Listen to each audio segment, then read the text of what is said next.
Olá, internautas do BNews, sejam muito bem-vindos a mais um Pauta Livre aqui no site que mais cresce na Bahia. E hoje vamos falar de saúde, mais precisamente sobre saúde bucal. Estudos oficiais mostram que o mau hálito pode estar associado a aproximadamente, acredite, mais de 60 tipos de causas distintas. Para a gente esclarecer um pouco melhor sobre esse assunto, um assunto obviamente que interessa a todos. Estamos aqui, recebemos a odontóloga Ana Kolbe, que também é pesquisadora aí no assunto há mais de 30 anos, doutora. Seja bem-vinda ao BNews. Obrigada, Diego. Parabéns pelo seu trabalho, a Pauta Livre, né? O trabalho, a audiência de vocês na internet é muito importante hoje. Hoje a gente tem um acesso pela internet maior do que as redes de canal fechado, né? Então, um prazer estar aqui com os internautas da Pauta Livre. Pois é, doutor, esse que é um assunto, né? Falar de mau hálito, que às vezes, né, tido até como um certo tabu, né, por algumas pessoas, pelo constrangimento, né, que causa, né, falar sobre esse assunto, mas a doutora está aqui para esclarecer, para falar sobre isso, e inclusive dia 22 de setembro, né, está se aproximando, né, é o dia de combate ao mau hálito. Então, a gente vai tirar algumas dúvidas, né, eu comecei falando desse dado, né, mais de 60 tipos de causas distintas, não é isso, doutora? Exatamente. A litose é um desafio. E não se trata, não se cura mau hálito por exclusão. É importante que as pessoas saibam que elas não vão ficar com o seu problema solucionado se elas procuram um especialista de uma área ou de outra. Ah, eu acho que eu tenho mau hálito por causa do meu problema de rinite ou de sinusite, então eu vou ao otorrino. Ah, não foi isso, não resolveu, eu vou a um gastro procurar um problema no estômago. Ah, também não, agora eu vou a um pneumologista. Não funciona assim. Você precisa entender que a litose é um problema multidisciplinar, que você tem que consultar com um especialista em halitose.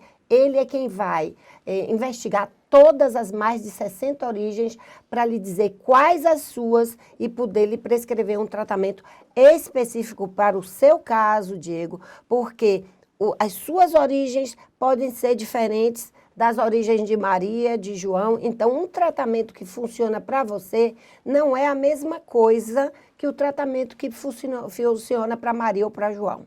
A gente pode, a senhora acabou de dizer, né, que isso é bastante relativo, né, varia de pessoa para pessoa, mas a gente pode dizer, doutora, quais são as causas mais frequentes do mau hálito? Sem dúvida. É importante que se saiba que o estresse hoje é uma das maiores causas de mau hálito. Porque ele altera todo o funcionamento das nossas glândulas salivares, causando uma doença chamada hipossalivação ou xerostomia.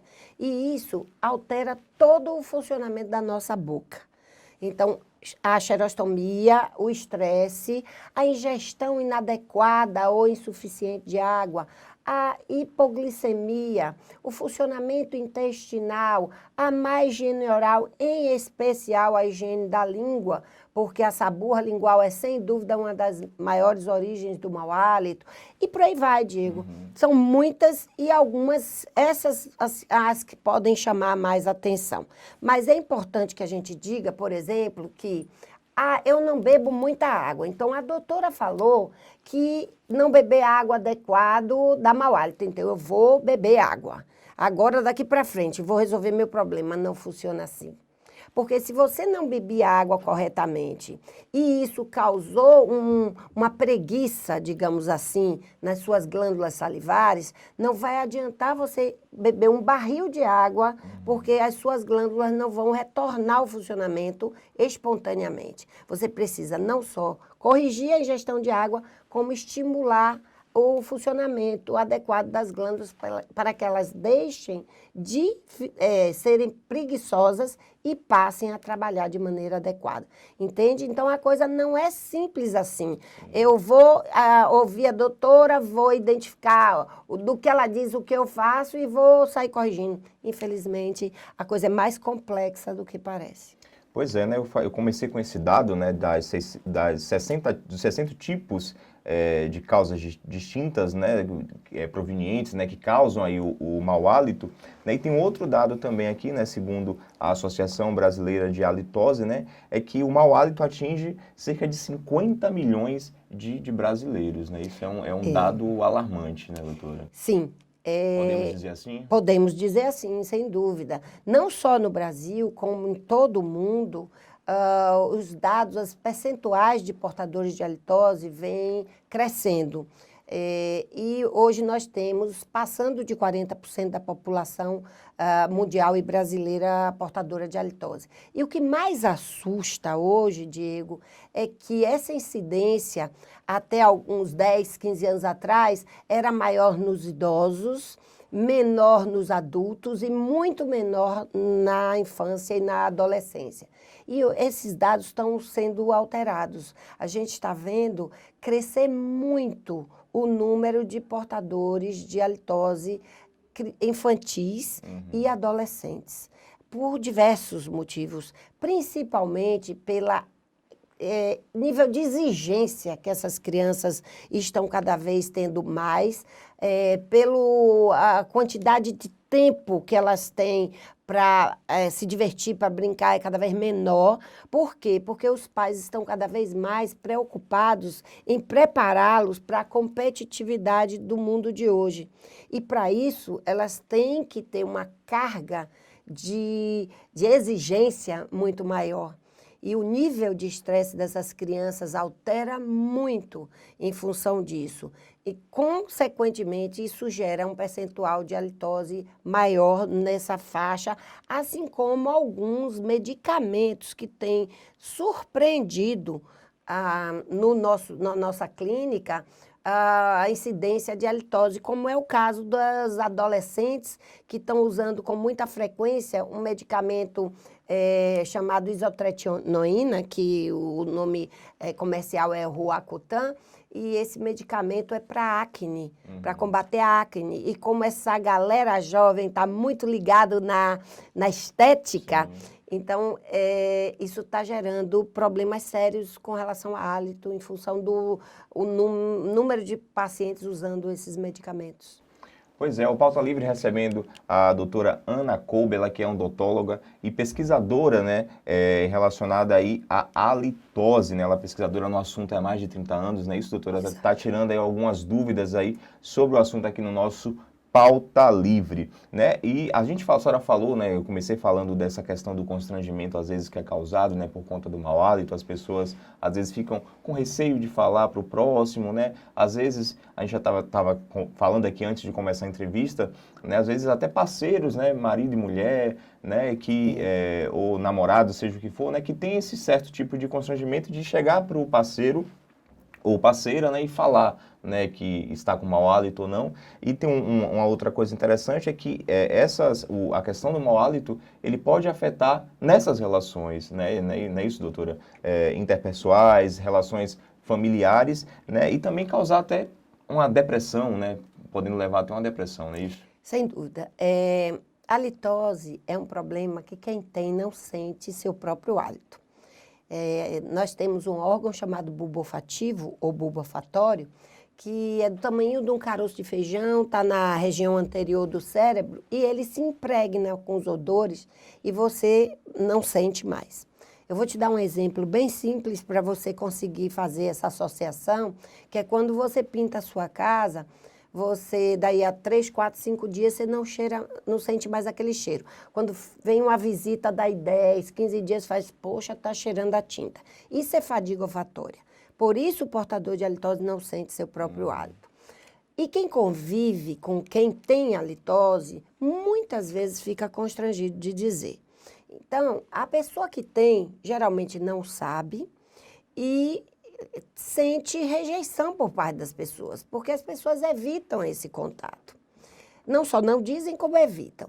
Então, a rejeição é um problema sério para o ser humano conviver com o fato de ser rejeitado. Então, isso mexe com todo o emocional, com a autoconfiança, com a autoestima do portador. No momento que ele descobre, passa a saber que ele é portador de halitose, como ele não sente seu próprio hálito, ele fica achando que a situação dele é geralmente muito pior do que o que é. Então, ele começa a tentar observar tudo que está ao redor dele para que a gente dê a ele um feedback do seu hálito. Por exemplo, você coça o nariz, ele diz, pronto, você já sentiu o meu mau hálito. Ele não imagina que você possa ter uma rinite alérgica. Sim. Então, isso faz dele muito mais fragilizado do que a realidade dele é muitas vezes. Então, ele fica querendo evitar o contato. Ele mesmo começa a se tornar um eremita, a se excluir, além de ser excluído. Então, isso faz com que essas pessoas envolva, mexa, transtorne muito o seu emocional, podendo criar depressões, sim. Tem casos, inclusive, que a gente ouve do paciente que tem pensamentos suicidas por conta dessa situação. Então, isso é muito sério. Eu aconselho a quem convive, quem é familiar de um portador de halitose, chame, converse e oriente. Tem tratamento, tem cura. Não precisa ser portador de halitose. Ele precisa saber que tem e procurar um tratamento adequado. Pois é, né? Só umas perguntas, antes da gente encerrar, doutora, algumas perguntas rápidas. Descobri que tem um hálito, o que fazer? Procure um especialista de halitose. A Associação Brasileira de Halitose é uma associação que vem se dedicando a dar essa orientação, informar, né?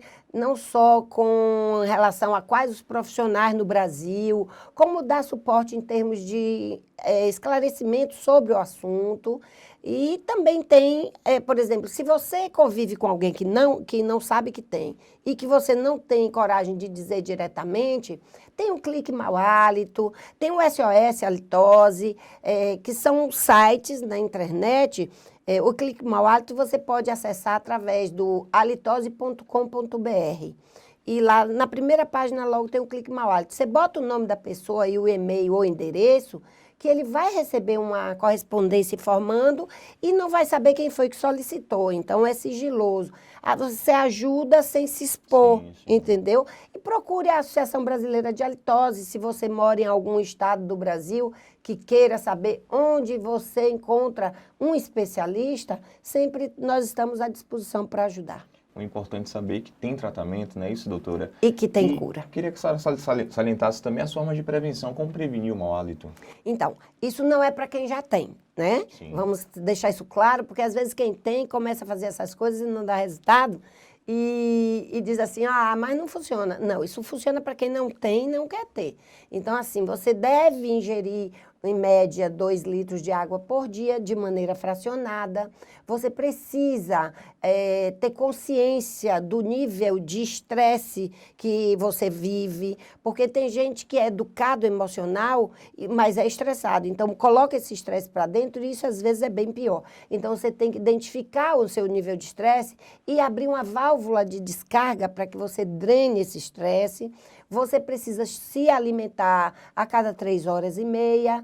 Você precisa fazer com que o seu intestino funcione pelo menos uma vez por dia e ter uma excelente higiene oral. Esses cuidados são os básicos para você não vir a ter nunca um mau hálito. E, em especial, a higiene da língua. Não pode esquecer disso. Pois é, e pode ser periódico, doutor, o mau hálito? Pode, ele muitas vezes é periódico, ele alterna horas, no mesmo dia, muitas vezes você às vezes está e outras não. Então, ele oscila muito. Para você saber se você tem mau hálito ou não, você não pode fazer uma avaliação única, porque você pode não estar naquele momento. Você tem que fazer uma avaliação, monitoramento de no mínimo 7 dias consecutivos para saber se realmente você tem, qual a frequência e a intensidade. Pois é, né? Então, só antes da gente encerrar, né? Só lembrar, 22 de setembro, não é isso? Exatamente. Dia de combate ao mau hálito, não é isso, doutora? Isso mesmo. E a gente está à disposição, em O que parceria são com feitas a... nesse dia? Ações? O que é que você fez? ações de esclarecimento para a população sobre a litose de uma maneira geral. É um dos motivos pelos quais a gente está aqui também, para ajudar a esclarecer, né? E a gente fica à disposição, se quiser passar um e-mail, tanto a www.abha.org.br, que é a Associação Brasileira de Halitose, quanto o nosso site, que é www.halitose.com.br. Né? Se você me permitir, eu ainda deixo um telefone de Por favor, fique à contato, vontade. que é o 71-DDD 3336-1004. A gente está à disposição, qualquer informação, a gente tem o maior prazer em ajudar. Pois é, doutora, mais uma vez, muito obrigado pela sua participação aqui. Eu acho que deu para a gente esclarecer aí as dúvidas dos nossos internautas e, como a doutora falou, o importante é prevenir, quem não tem, né, fazer essa prevenção, né, quem tem, procurar ajuda, procurar tratamento, porque tem tratamento, não tem essa coisa de abandonar, jogar para cima e achar que nada tem solução, não, porque tem, não é isso, doutora? Tem cura. Obrigada, Diego. Obrigada, Pauta Livre. Obrigada a vocês que estão nos assistindo. Foi um prazer estar aqui com vocês. É isso aí. Você continue acompanhando as nossas entrevistas aqui no bnews.com.br. Até mais.